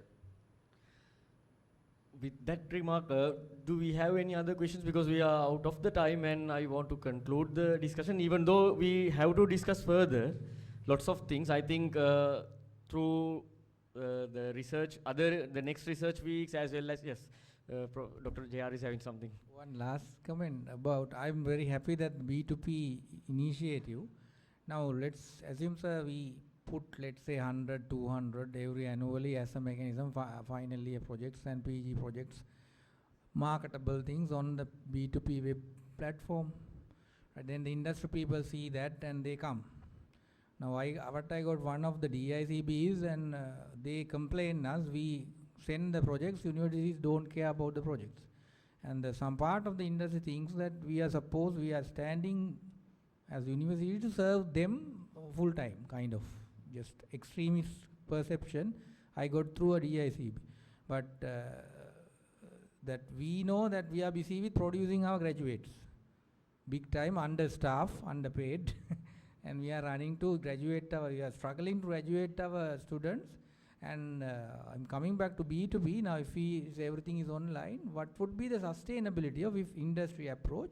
Would that particular academic staff member and those students will be available at the time they are contacting? Maybe, even if they are available, they are with other engagements. So what is the sustainable mechanism? There may be 1 or 2 success stories, a percentage, let's say 30%. The sustainability, that mechanism, I'm a bit unclear if you can clarify what would be the reality of joining, the merging this thing to become impactful research in the industry. Well, research has given a solution, and it can be at a certain level. What you may be asking sustainability is how all of them been absorbed by the industry. I suppose Rohan said that, okay, when you're going into these models with crowdsourcing may not work. But I mean, even if you take the most of the stuff that we're talking about, even Facebook or anything, they are crowdsourced stuff. But the value of that crowdsourcing is because the people have seen the value of this space, and then they voluntarily engage and it become viral. Right, their voluntary engagement has gone viral. So some of them, now in these things what we also talk about is, what we'll be looking at is how many of these things we can cross-sold or licensed and done. So when you see that, we also feel success. Now if you take the small business grant of the US is, they just give a grant to the business. They know the 100% success rate is not there. 40% success rate, but with that 40% success rate, they know that there will be a taxpayers, 40% more taxpayers, tax will be coming in. There will be the economic contribution. Now I suppose that's what you have to look at, but what we are also looking at it, how many of we can translate into action, and we will have our case studies of this translated translations. That's what we want.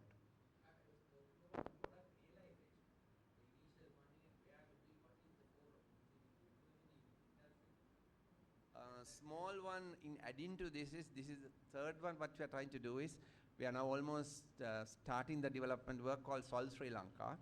So Solve Sri Lanka is also something of that problems are asking, even for industry or anybody to log into that and say this, we have a problem. Then we will identify the expertise that are available and position these problems to be solved at A, B, C institutions. And not just one, hopefully trying to do with some money. And then there will be the solutions, and then trying to bridge that problem. So Solve Sri Lanka is another platform that crowdsourcing for that issue. But then targeting and giving them this, okay, there's a problem, please solve, there's a pot of money, and hopefully that you will solve it. Thank you very much, sir. And yes, okay, sir. Yes. Now, your problem is, okay, you have a certain solution for cinnamon, right? But that solution will not last for years, maybe for the next 6 months, and beyond that, you cannot serve even if somebody comes and talk to you, can I get your technology, right? Because you will not have your students and all that, they have all gone. It doesn't exist. For the moment, there's no solution, of course.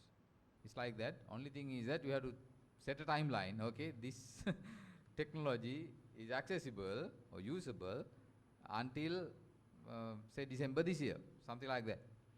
But what really should have happened is that all of us, we are getting funds from the state, right?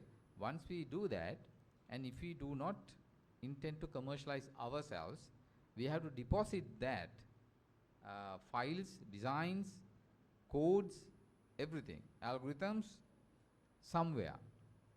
So still we don't have that. Maybe University Business Link itself, or all the way back to NSF, the funding agency.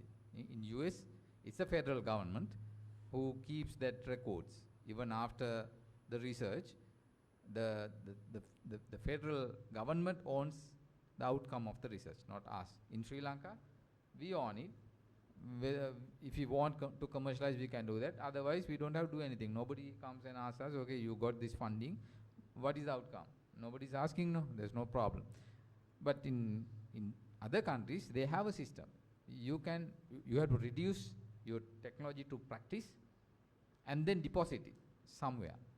So maybe we have to go into that level, because otherwise it's just information. You can just look at it, but you can't actually make use of it.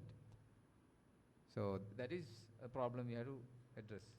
Okay, with that explanation, I would like to conclude the 2023 Research Week related panel discussion.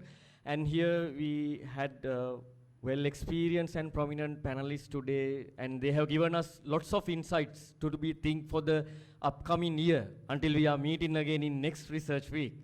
So, few keywords to take home, which I grabbed through all these discussions: product market fit, respect, respect between university, industry, government, everywhere. Then transparency, that is very much important. Change, marketing, 3 Ps, not the typical marketing 3 Ps. Here we have papers, patent and product. Lots of things we discussed. And thank you very much for my panel for giving that insightful ideas to the university community. And specifically, I would like to thank Dr. Ranga Rodrigo, Professor Ajit Dialvis, and Professor Rohan Munasinghe, Mr. Fayaz Huda, and Punya Nanayakara for your presence, and you accepted our invitation and you came here with your all busy schedules. I know now also you are a bit busy to go back to your work. And finally, I would like to conclude this discussion with one remark, which brought by Professor Ajit Dialvis. Innovation is key to transformation. For next research week, we can discuss about which kind of innovation we are thinking about to transform our society, whether it is fully technological transformation, or whether it is social transformation, or whether it is a synergy between technology and society. With that remark, I am concluding and hope to see you all in the panel discussion of Research Week 2024. Thank you very much and have a good day.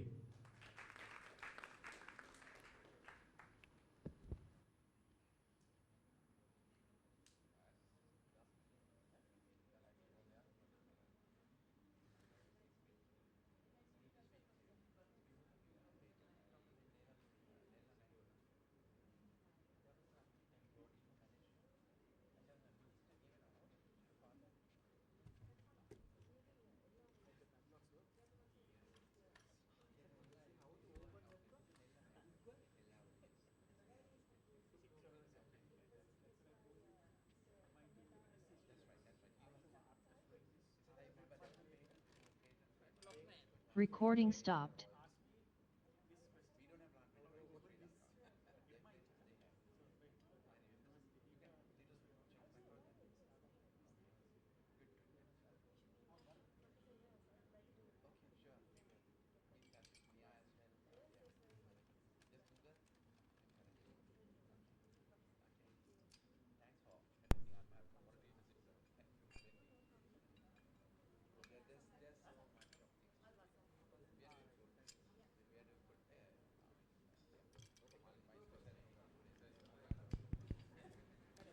So I thank again our experts and the academics who have been contributing their time and knowledge on the panel discussion of Research Week 2023. So it is an honor to have you all for our panel discussion today. So before we conclude the panel discussion, so I would like to invite Dr. Chatura De Silva to stage to appreciate our panelists and the moderator for giving their expertise and the knowledge on to making this Research Week 2003 more impactful. So I first invite Professor Ajit Dialvis onto stage to receive a token of appreciation.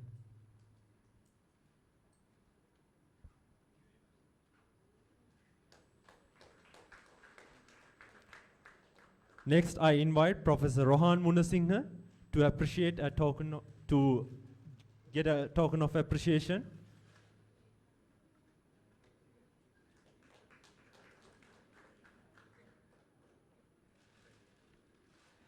Next, I invite Mr. Fayaz Huda to receive a token of appreciation for your experience and knowledge you shared. Then I invite Ms. Punya Nanayakara.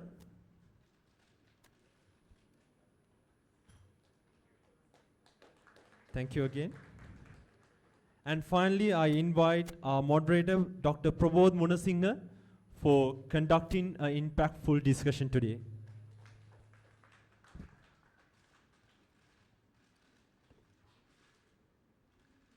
So I thank again to our panelists and the moderator for being and discussing on the key things on the industry and trying to make a combination between our industry and also the academics. So with that, we have been coming to the closer to our session, the 8 days of Research Week 2023. So before we conclude, so I would like to graciously invite Professor Udayangani Kulatunga, Chair of the Research Week 2023, to deliver the sum up and vote of thanks.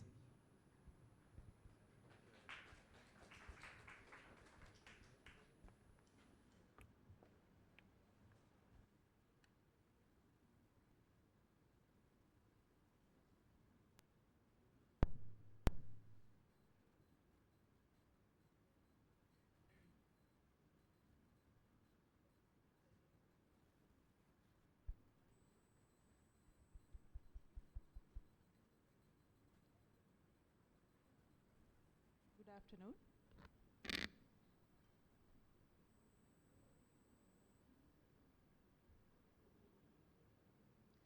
Good afternoon, everyone.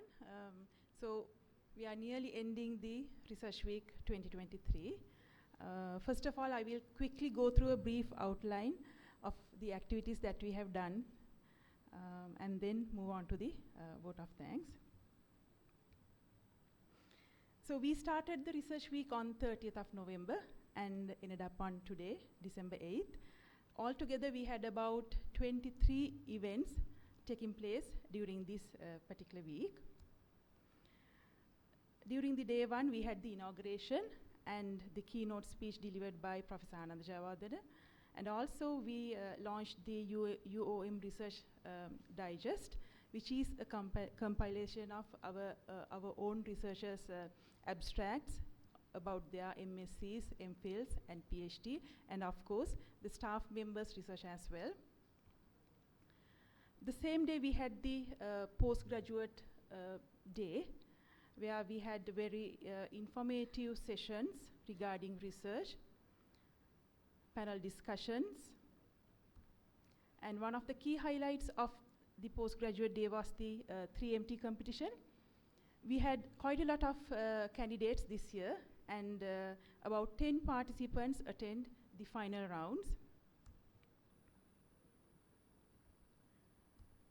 On day 2, we introduced the data visualization camp, and a team from the business faculty did a marvelous job within the data visualization camp, which we received very good comments as well. And on the same day, we had the FARU conference, which was continued till the day 3. On day 4, we had the business faculty conference. And day 5 and day 6 was the highlights of the Research Week. We had staff and student research showcase taken place here at the TCP building, and number of students, school children participated at these events. In addition to that, we had a startup boot camp here in this auditorium, and also a newly introduced concept of planning your next degree. Actually, this was introduced at a very latter part of the Research Week, but we had a very good participation for this particular event. One of the highlights of day 5 was the student researcher competition. We had it as a pilot project with the participation of 100 school children. And about few weeks ago, we had an introductory workshop for these students. And on 5th of December, we had the final competition. And it was, we had quite a number of students presenting their research proposals. And we are hoping to take them forward and to provide some mentoring to upbuild their research careers. Day 6, the continuation of the staff and student research showcase. Together with the ERU symposium, technical sessions were carried out on that day. Also, the research award ceremony, after a few years silence, we had it on this day. Then on day 7, that was yesterday, we had a group of researchers getting together, mature researchers as well as young researchers, getting together and putting their writing efforts regarding to papers or any other PhDs, which was very interesting to look at. And also we had the medical symposium yesterday. And today, of course, we had the inaugural lecture, then the panel discussion. With parallel to this, we have the IT faculty conference and also the transport research forum happening now.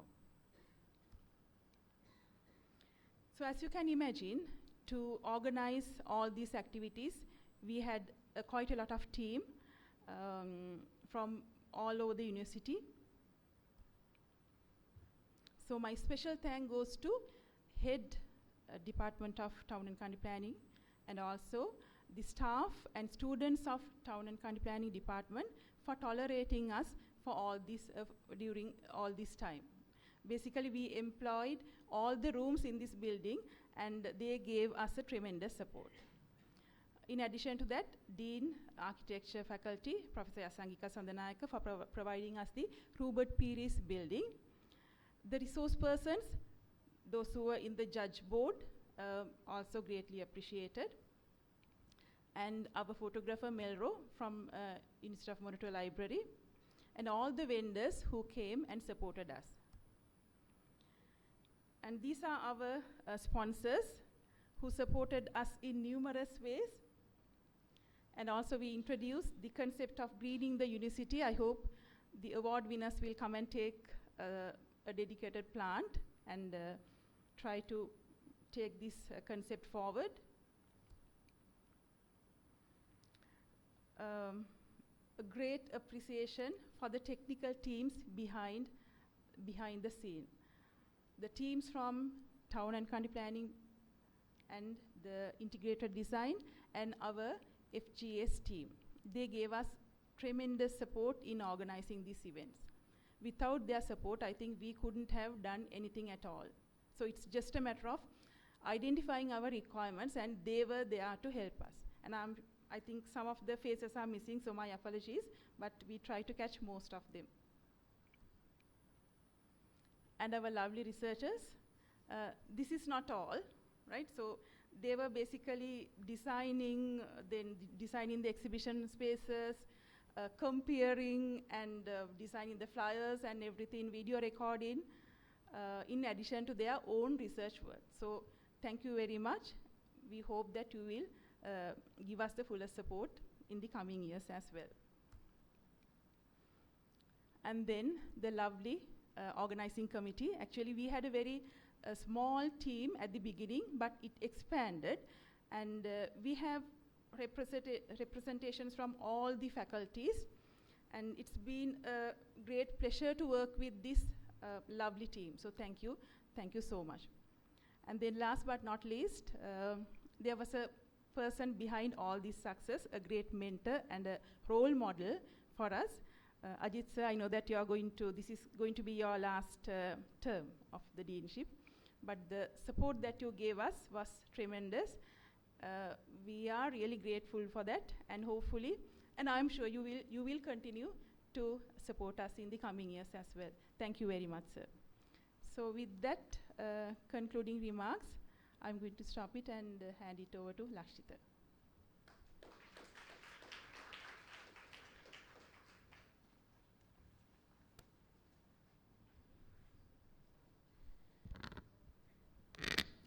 Thank you, Professor Udayangani Kulathanga, for that wonderful words and appreciation for all the hard work done by all the people to make Research Week 2023 more wonderful and more impactful journey. So with that, we have come to the close of another chapter, the third chapter of Research Week 2023. So with the hope of joining and having another great event in 2024, so we will be closing our session today. 8 days effort has come to an end with great commitment and great results. So I hope our audience, the interactive audience, will lead this journey, and the messages from the outcome of Research Week 2023. And with that, we will be concluding, and I invite all the members and the audience to enjoy lunch, which will be served outside this auditorium.